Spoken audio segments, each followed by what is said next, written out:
Rose.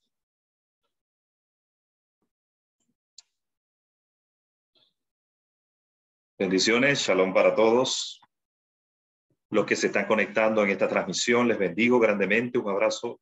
Vamos a estar estudiando el día de hoy la porción de Juan capítulo 11, así que vamos a prepararnos porque esta porción es poderosa, tremenda y de verdad que es una instrucción que nos conecta específicamente con la obra de Yeshua, con la obra poderosa que él vino a realizar como nuestro Mesías glorioso. Recuerde que en Isaías 53 dice específicamente que él mismo tomó nuestras enfermedades, sufrió nuestros dolores y nosotros le tuvimos por azotado, herido de Dios y abatido.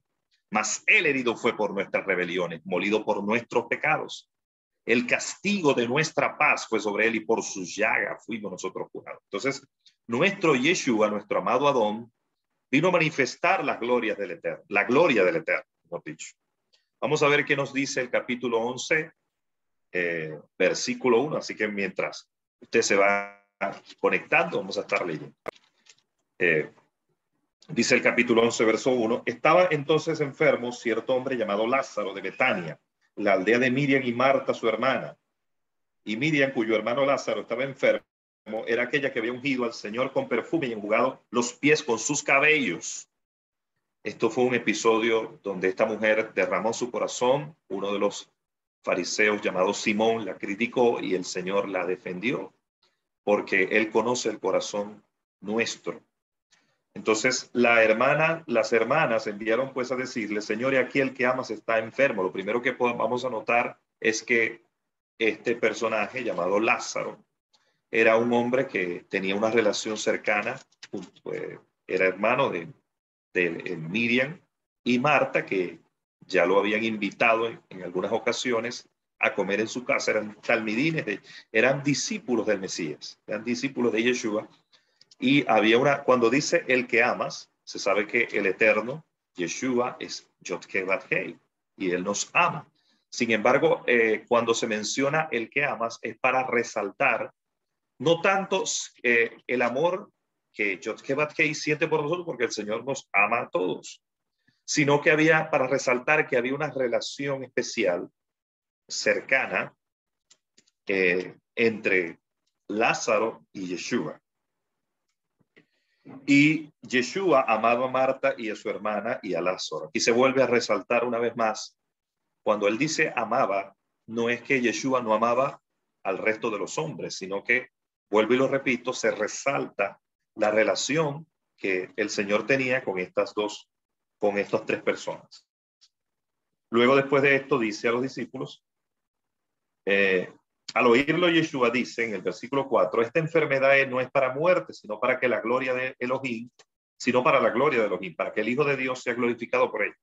Entonces, esta enfermedad tenía un propósito que no era específicamente matar a Lázaro. Recuerde que, como dije anteriormente, en Isaías 53 dice que Yeshua vino para tomar nuestras enfermedades.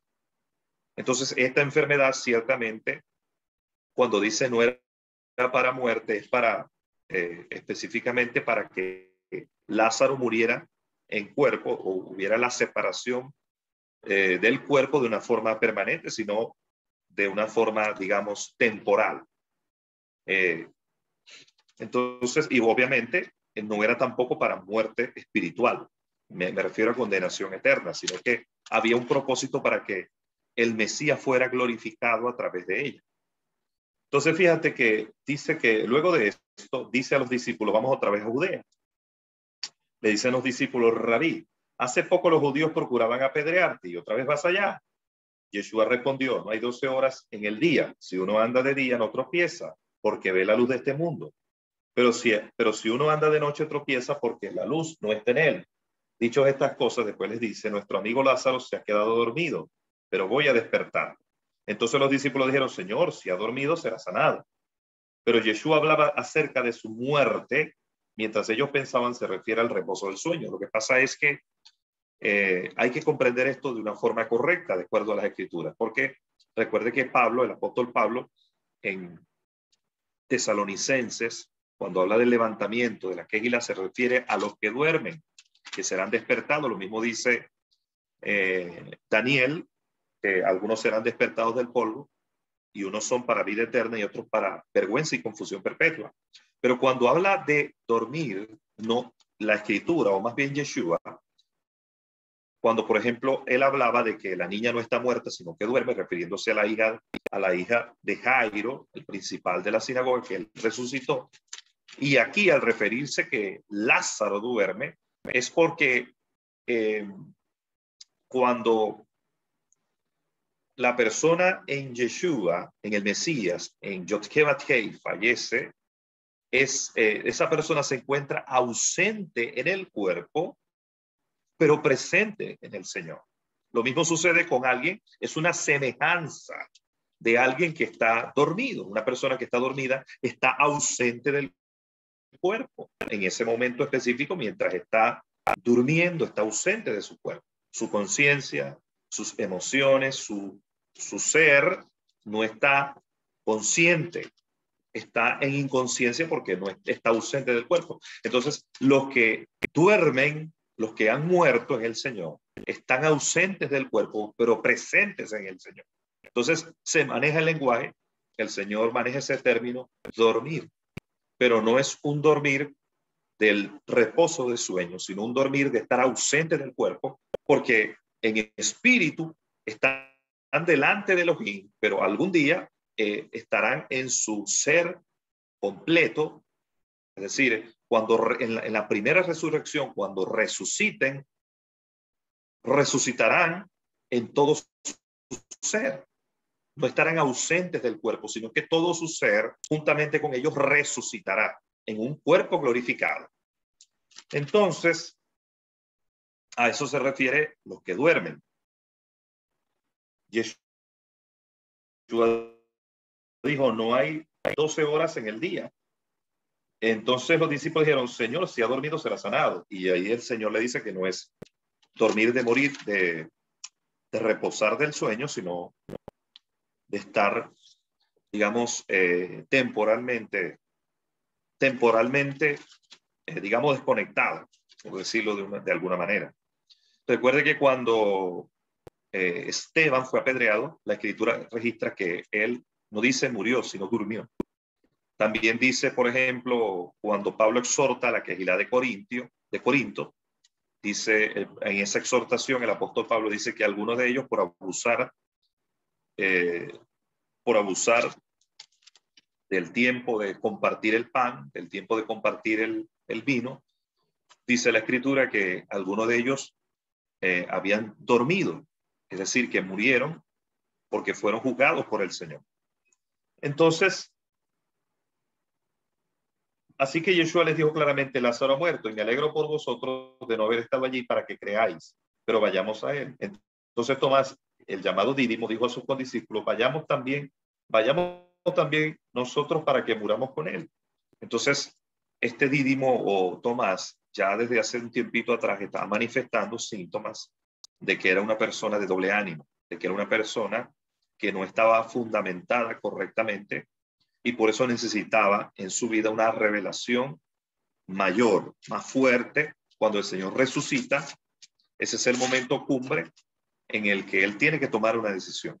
Cuando él dice, si no viera la señal de los clavos en mis manos y no metiere no metiere yo mis dedos en su costado, no creeré. El Señor se le presenta de forma física y le dice, pon tus manos o tus dedos en mi costado, mira los agujeros de mis manos, no seas incrédulo, sino creyente. Entonces el Señor le exhorta a que no sea incrédulo, que crea. Y en ese momento no se registra más desde el punto de vista de las escrituras de qué pasó con Tomás. Pero aquí vemos ya una manifestación de su incredulidad. Dice el 17, cuando llegó Yeshua, halló que llevaba ya 4 días en el sepulcro. Y Betania estaba cerca de Jerusalén, como a 15 estadios. Y muchos de los judíos que habían acudido a Marta y a Miriam para consolarlas respecto al hermano. Así que cuando Marta oyó Yeshua viene, salió a su encuentro, pero Miriam permanecía sentada en la casa. Entonces Marta dijo a Yeshua, Señor, si hubieras estado aquí, no habría muerto mi hermano. Pero yo sé que aún ahora todo lo que pidas a Elohim, Elohim te lo dará. Yeshua le dice, tu hermano se levantará. Marta le dice, sé que se levantará en la resurrección en el día postrero. Fíjate que ya esta mujer tenía conocimiento de la primera resurrección, tenía conocimiento del levantamiento, tenía conocimiento de profético de los eventos finales. Ella había estado de cerca con el Mesías y había estado escuchando todo lo que el Mesías estaba enseñando cuando él habló específicamente y le dijo cuando sus discípulos dijeron, ¿cuándo será el final de estas cosas? ¿Y cuál será la señal de tu venida? Y Jesús empieza a relatarle, se levantará nación contra nación, reino contra reino, habrá grandes persecuciones, habrá grande tribulación, como no lo ha habido nunca ni se verá jamás. Si aquellos días no fueren acortados, ninguna carne será salva. Y la venida del Hijo del Hombre será como cuando el resplandor en el firmamento del relámpago, así será la venida del Hijo del Hombre. Donde tuviera el cuerpo muerto, ahí se juntarán los buitres o las águilas. Entonces, esta mujer había escuchado específicamente el relato de los tiempos finales y sabía que había una primera resurrección. Entonces, ella le dice en ese momento, aunque ciertamente Pablo lo relata más en Tesalonicenses, hay una revelación mayor, os digo un misterio, no todos dormiremos, pero todos seremos transformados. Pero esta mujer entendía, comprendía, conocía este misterio. Y le dice al Señor, específicamente, yo sé que mi hermano se levantará en la resurrección en el día postrero. Y todo, Jesús le dijo, yo soy la resurrección y la vida. El que cree en mí, aunque esté muerto, vivirá. El Señor le estaba hablando de que no es un tema futuro. Él es la resurrección. Estar frente a Él es estar frente a la resurrección misma. Entonces, ¿cómo algunos hoy niegan la naturaleza divina del Mesías? ¿Cómo algunos hoy distorsionan específicamente su naturaleza? O más bien, no distorsionan su naturaleza, distorsionan la enseñanza sobre su naturaleza. La naturaleza de Él no puede ser corrompida, no puede ser distorsionada por nosotros. Entonces, yo puedo torcer, yo puedo confundir, yo puedo enseñar mal el tema relacionado con la naturaleza del Mesías, con lo que representa Él. Él es Dios, Él es Yod-Heh-Vav-Heh. Solamente Dios puede decir, yo soy la resurrección y la vida. Ningún hombre absolutamente puede decirlo. Yo he visto portales mesiánicos que realmente hay muchas cosas que son provechosas, que pueden ser tomadas desde el punto de vista rabínico. Hay comentarios buenos de Maimónides, hay comentarios buenos de Rashi, hay comentarios buenos del Rambam, comentarios que verdaderamente nos introducen en la cultura, nos introducen en las raíces y nos introducen en parámetros que escapan de nosotros porque la cultura occidental y su teología realmente no entiende el contexto, no entiende el contexto histórico-social de Israel y por eso no puede adentrarse más en ciertas enseñanzas y las asume desde un punto de vista occidental, occidentaliza la cultura que solamente puede ser entendida bajo los lentes hebreos, solamente puede ser entendida bajo los lentes de aquellos que estudian las raíces hebreas. Algunos de la civilización occidental, la teología occidental, quiere entender el Humach, quiere entender la Torah, le pone por no, le dice Pentateuco, pero no puede entenderlo. No estudian las parashot. ¿Cómo pueden entender la cultura? ¿Cómo pueden entender si las porciones de Esdras? ¿Cómo se puede entender la cultura? Entonces, muchos quieren darle una interpretación occidentalizada, romanizada, a lo que enseña, por ejemplo, el Pacto Renovado, su Nuevo Testamento, y bajo una óptica romana, bajo una óptica católica, bajo una óptica occidentalizada, quiere entender el contexto de Yeshua. Un Yeshua más norteamericano, producto de las películas de Hollywood o anglosajón.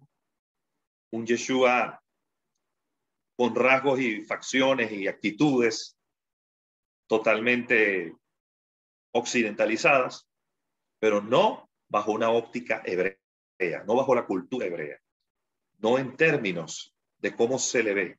Sin embargo, pueblo amado, algunos de esos comentarios rabínicos, o más bien comentarios mesiánicos de hombres que en esta fecha dicen que comprenden la obra del Mesías y que le asignan a Yeshua, le dan a Yeshua la asignatura de Mesías, ellos no creen en la deidad de Yeshua. Portales, que me voy a reservar el nombre, pero portales que, por ejemplo, traen enseñanzas buenas de las parashot, que niegan específicamente la deidad de Yeshua. Pues ahí se cayeron en esa concha de mango, porque Yeshua es Dios. Yeshua no es un hombre. Yeshua no fue un profeta más. Yeshua es Elohim. Yod-Heh-Vav-Heh. Es cuando se habla de la escritura del Malahim del Eterno, del Malahim de Yod-Heh-Vav-Heh, se habla de Yeshua.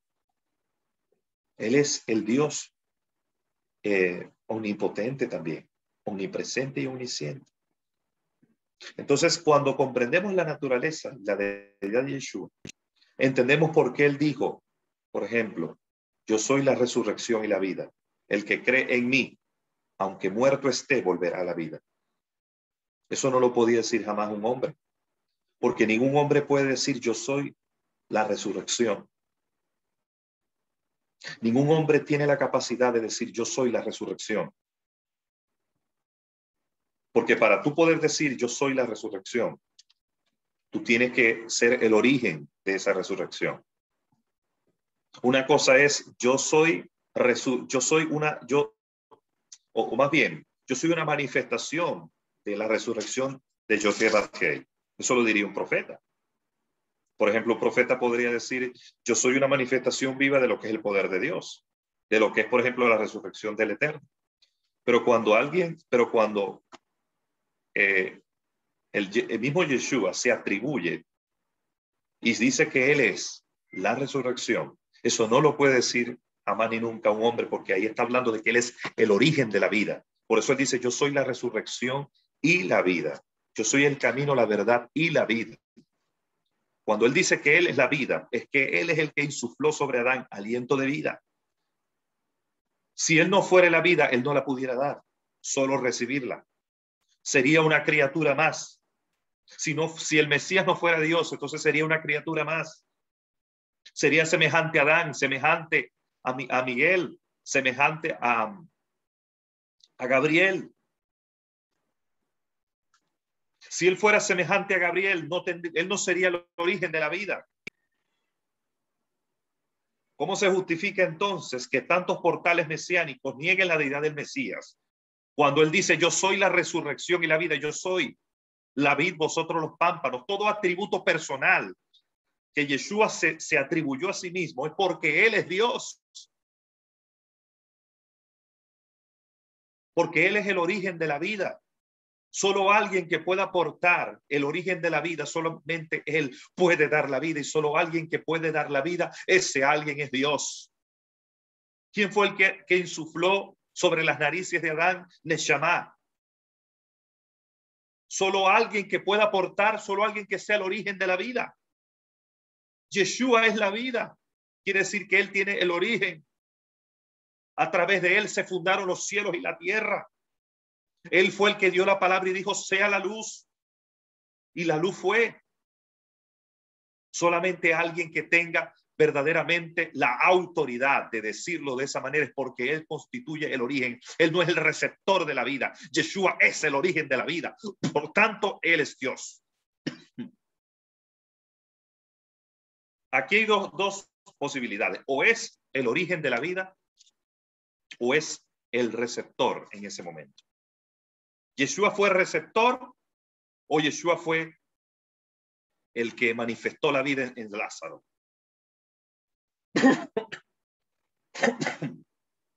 Si Yeshua hubiera en ese momento sido receptor, como lo fue Elías, de la vida que el Padre manifestó a través de él, Yeshua hubiese sido simplemente un profeta. Pero Yeshua no fue receptor. Yeshua fue la vida misma, hablándole a Lázaro.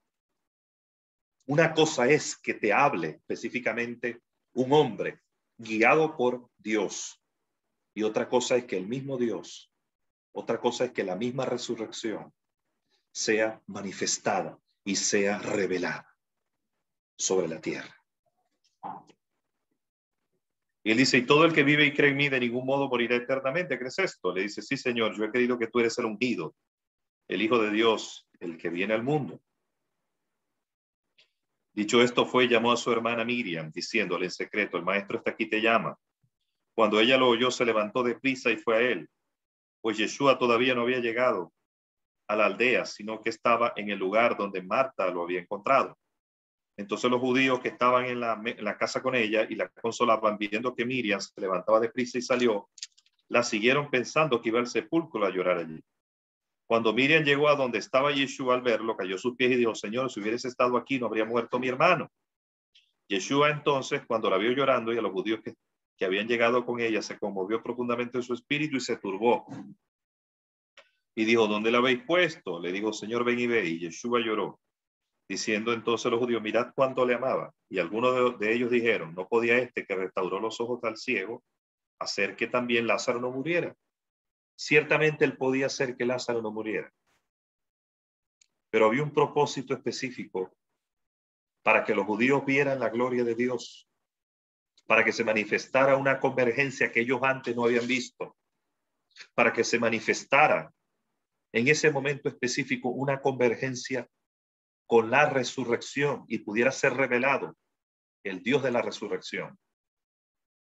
O sea, en ese momento específico, los judíos que estaban allí no habían entrado en contacto con esa revelación poderosa del Dios que resucita a los muertos. Ellos necesitaban ver, que sus ojos físicos vieran que Dios verdaderamente se revela a través de la resurrección de los muertos. ¿Por qué razón? Porque los judíos en ese momento, muchos de ellos habían sido instruidos específicamente por los saduceos, que no creían en la resurrección, y muchos de ellos estaban cegados por esa doctrina. Los fariseos sí creían, pero muchos habían sido cegados por el partido político aristócrata de los saduceos y no creían en la resurrección. Quiere decir, pueblo amado, que en ese momento en Israel, ese pueblo judío, que era descendiente de aquellos que habían visto las aguas del Mar Rojo abrirse, y ellos también lo habían escuchado. Aquellos que habían visto que Dios ejecutó milagros y prodigios sorprendentes. El Dios que la Escritura dice que es omnipotente, omnisciente, omnipresente. El Dios que estudiaban los doctores de la Torá, los maestros. Esas dos casas que yo le dije, la casa de Gilel y la casa de Shammai. Ese Dios que ellos estudiaban pero que no vivían. Ellos necesitaban liberarse de la costra, liberarse de lo que les estaba cercenando su entendimiento, de lo que estaban limitándole la comprensión de ese Dios. Y qué mayor manifestación que rompiera específicamente en ese momento la ceguera espiritual. Qué mayor manifestación, específicamente hablando, que rompiera, que quebrantara el engaño que había sobre los judíos, el engaño que había sobre el pueblo judío en ese momento, que se rompiera específicamente lo que no les permitía ver al Dios real, al Dios de milagros. Era una brecha que se tenía que romper en ese momento específico para que el pueblo, para que hubiese en ese momento un avivamiento, para que verdaderamente se cayeran las vendas de los ojos, para que ellos pudieran comprender que Dios estaba vivo. Ese pueblo judío estaba endeble, no comprendía, no escuchaba, no escuchaba la voz de Elohim y necesitaba una manifestación mayor, necesitaba una manifestación que los pudiera verdaderamente estremecer, que verdaderamente ellos fueran conmovidos por el poder de Dios. Porque el engaño que había en ese momento en Israel era bastante grande. El engaño que en ese momento estaba apretando al pueblo, digamos, el velo de estupor era tan grande que necesitaban que Dios rompiera esa brecha y ellos pudieran ver la manifestación del Dios de la resurrección. El Dios que en ese momento se reveló cuando resucitó Lázaro. Era la misma, digamos, el mismo Dios que abrió las aguas del Mar Rojo. Eso es lo que Dios quería que ellos vieran. Dios quería que ellos vieran a ese Dios que no era simplemente el Dios que había quedado relatado en libros, sino que era una manifestación real y poderosa de Él.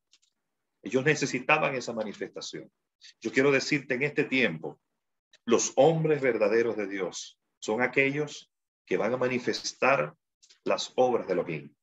Porque los talmidín de Yeshua no solamente predicaron el mensaje, sino que dice la Escritura que también lo manifestaron. Manifestaron a través de milagros, lo manifestaron a través de prodigios. Manifestaron la sobrenaturalidad del reino de Dios. Lo que pasa es que el pueblo de hoy, muchos comenzaron bien, muchos ministros me refiero, pero después terminaron mal. Comenzaron, sí, manifestando milagros, pero se fueron al extremo y tergiversaron la verdad. Entonces, vamos a seguir leyendo. Dice que Yeshua lloró. Respondiendo pues el 38, profundamente conmovido otra vez en sí mismo, va al sepulcro. Era una cueva y una piedra estaba recostada contra ella. Yeshua dice, quitad la piedra. Le dice Marta, la hermana del que había muerto, Señor, hiede ya porque es de 4 días. Yeshua le dice, ¿no te dije que si crees verás la gloria de Elohim? Quitaron pues la piedra. Entonces Yeshua alzó los ojos a lo alto y dijo, Padre, te doy gracias porque me has oído. Ya sabía que siempre me oyes, pero lo dije por causa de la multitud que está alrededor para que crean que tú me enviaste. Y habiendo dicho esto, clamó a gran voz, Lázaro, ven fuera. Y el que había muerto salió atado los pies y las manos con vendas y su rostro envuelto en un sudario. Y Yeshua le dice, desatadlo y déjalo ir. Entonces muchos de los judíos que habían venido a casa con Miriam y vieron lo que hizo, creyeron en él. Y muchos judíos creyeron en él. Verdaderamente, el propósito específico para lo cual el Señor realizó este milagro era para quitarle específicamente a los judíos la venda de los ojos. Toda manifestación religiosa viene específicamente para ponernos una venda en los ojos y que no podamos ver la dimensión en la que el Padre Eterno opera. Digamos, la dimensión de su gloria, la dimensión específicamente de los atributos de Elohim. Dice, pero algunos de ellos fueron a los fariseos y le dijeron lo que había hecho Yeshua. Entonces los principales sacerdotes y los fariseos reunieron al Sanedrín y decían, ¿qué haremos? Porque este hombre hace muchas señales. Si lo dejamos así, todos creerán en él. Y vendrán los romanos y nos quitarán tanto el lugar como la nación. Entonces Caifás, uno de ellos, que era un sacerdote aquel año, les dijo, vosotros no sabéis nada, ni consideráis que os conviene que un hombre muera por el pueblo y no que toda la nación perezca. Pero esto no lo dijo por sí mismo, sino que siendo sumo sacerdote aquel año, profetizó que Yeshua iba a morir por la nación. Y no solo por la nación, sino también para congregar a uno a los hijos de Dios que estaban dispersos. ¡Wow! La restauración de la tribu, de la casa de Efraín. Desde aquel día, pues, tomaron acuerdo para que lo mataran. Por lo que Yeshua ya no andaba abiertamente entre los judíos, sino que de allí se fue a la región cercana al desierto, a una ciudad llamada Efraín, y allí permaneció con los discípulos localmente. Estaba cerca el Pesaj, la Pascua de los judíos, Pesaj, y muchos subieron de la región de Jerusalén antes de Pesaj para purificarse. Buscaban allí Yeshua y unos a otros decían, estando en el templo, ¿qué os parece? ¿Que no vendrá la fiesta? Y los principales sacerdotes y los fariseos habían dado orden para que si alguno supiera dónde estaba, lo informara para aprender. Y ahí terminamos entonces esta porción de hoy. Entonces, específicamente, la razón por la cual se manifestó ese poderoso milagro es para que los judíos creyeran en él. Pero fíjate que hay una trascendencia poderosa aquí. No solamente fue para que los judíos creyeran en él. Eso trascendió hasta el mismo Sanedrín. Provocó un estruendo absoluto en la nación. Provocó un estruendo en las altas esferas del gobierno. fue un momento cumbre, fue un momento poderoso, fue un momento que verdaderamente provocó que se rompiera una brecha en el sentido de la cúpula que tenía el legalismo farisaico en ese momento. El Señor rompió una brecha, algo que mantenía una cúpula en el entendimiento de muchos judíos, y desde ese momento muchos de ellos no fueron los mismos. Desde ese momento hubo un cambio poderoso. Lo que quiero decirte es que en ese momento Yeshua, cuando se manifestó en su resurrección, cuando se manifestó como Yochel Bathei, la vida, ocurrió un cambio poderoso. Se abrió una brecha. Mire, yo te voy a decir algo. Una de las manifestaciones que los hijos de Dios debemos manifestar es manifestar a Yeshua como resurrección y vida. Porque eso verdaderamente va a romper, va a quebrantar, va a romper una brecha. Cuando el Señor resucitó a Tabita, a Dorcas, a través de Pedro, eso fue poderoso. Eso fue poderoso en Jope. Y muchos creyeron en el Señor, muchos se convirtieron de sus malos caminos. Entonces, creo que en este tiempo más que nunca somos portadores de vida. En este tiempo más que nunca el Padre Eterno nos ha escogido para manifestar su luz, para manifestar su vida, para manifestar su poder de resurrección sobre la tierra. Y tenemos que ser portadores de luz, tenemos que ser portadores de vida. Bueno, pueblo amado, culminamos entonces esta enseñanza del día de hoy, dándole gracias a Elohim, Yochel Bathei, por darnos la oportunidad de estudiar una porción tan hermosa como esta. Bendiciones para todos los que estuvieron conectados en este día. Shalom, bendiciones. Un abrazo.